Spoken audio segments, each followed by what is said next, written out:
Bonjour et bienvenue, voici notre tour d'horizon économique, géopolitique, sanitaire, énergétique et boursier. Nous sommes le vendredi 30 septembre et pour comprendre comment tourne la planète finance, c'est sur la bourse au quotidien et nulle part ailleurs. Et l'épisode du jour s'intitulera «Était si simple de ressortir la planche à billets». La Banque centrale d'Angleterre nous en a porté la démonstration mercredi, alors que des émissions obligataires de maturité longue de la dette souveraine britannique perdaient 20% en l'espace de 3 heures.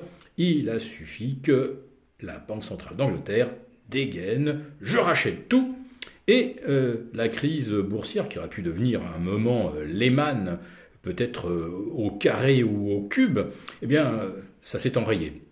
Et les marchés n'ont pas été du tout surpris. On aurait pu discuter aux 20 heures de la catastrophe à laquelle on venait d'échapper, mais on n'en a même pas parlé, tellement il apparaissait naturel que la Banque centrale d'Angleterre ait ressorti la planche à billets. Eh ben, en cas de problème, qu'est-ce qui empêchera les autres banques centrales de faire pareil ?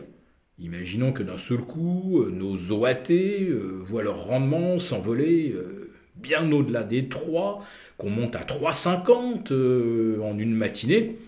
La BCE ressortira la planche à billets.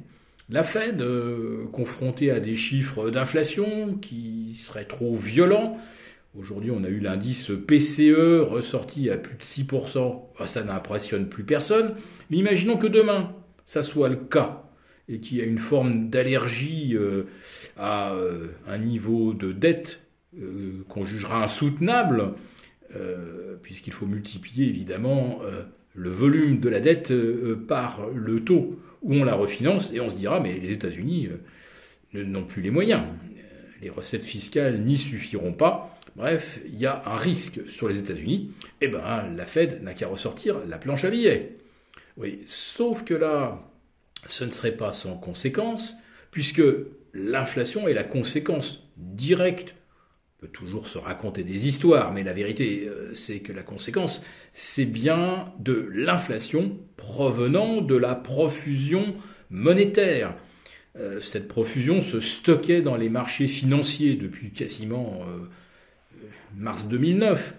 Et puis d'un seul coup, on est arrivé à une situation où on commence même à douter que les marchés financiers puissent tenir à des niveaux de bulles tels qu'on les connaît. Alors on recherche des actifs tangibles, de l'énergie, des matières premières par exemple, puis de l'immobilier. Alors aux États-Unis, ça fait plusieurs années maintenant que la bulle immobilière gonfle. Ça s'est évidemment accéléré avec les 1000 milliards de dollars supplémentaires injectés par la Fed et en Europe injectés par la BCE. Donc la bulle immobilière aux États-Unis, clairement, elle va exploser. Et elle fera beaucoup de dégâts sur l'emploi. La Fed assume complètement. Pour elle, un des moyens de réduire l'inflation, c'est de peser sur la demande. Bon, si avec l'effondrement de l'immobilier, on a des millions de chômeurs, c'est bon. La question de la pression sur la question de la pression sur les salaires, elle est résolue. Mais si les banques centrales remettent en marche la planche à billets, on recrée de la monnaie et on recréera immédiatement les mêmes mécanismes, avec les mêmes réflexes.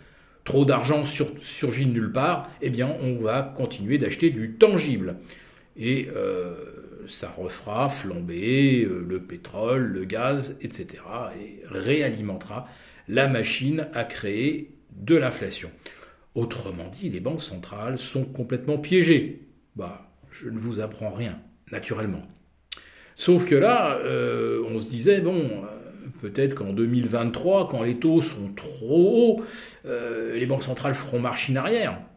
Il n'a même pas fallu attendre la fin de l'année 2022 pour que la Banque centrale d'Angleterre empêche un moment Lehman. Alors la question qu'on peut se poser, c'est à quand le prochain moment Lehman ? Et puis alors, on mettra un coup de planche à billets, on fera remonter de 10, pourquoi pas de 20% les indices boursiers en quelques jours ou quelques semaines. Et puis après, on verra l'inflation refranchir la barre des 10, comme en Europe, au mois de septembre, oui, 10%. Alors bien sûr, vous avez du 23 ou 24% en Estonie, mais vous avez également du 9% en Italie.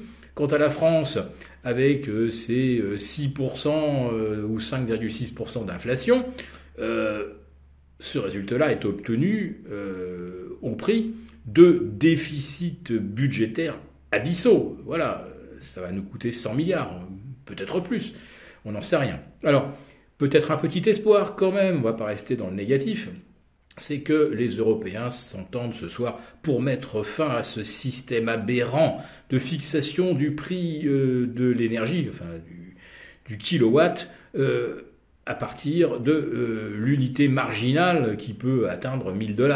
C'est complètement fou. Il faudrait au moins, si on ne veut pas remettre en cause les mécanismes, parce que c'est trop compliqué, au moins fixer un plafond.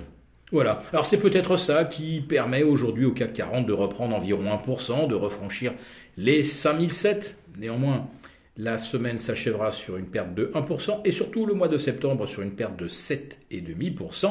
Et pour le Nasdaq, ça sera carrément pas loin de moins 9%. Voilà, donc le mois de septembre aura bien illustré sa très mauvaise réputation.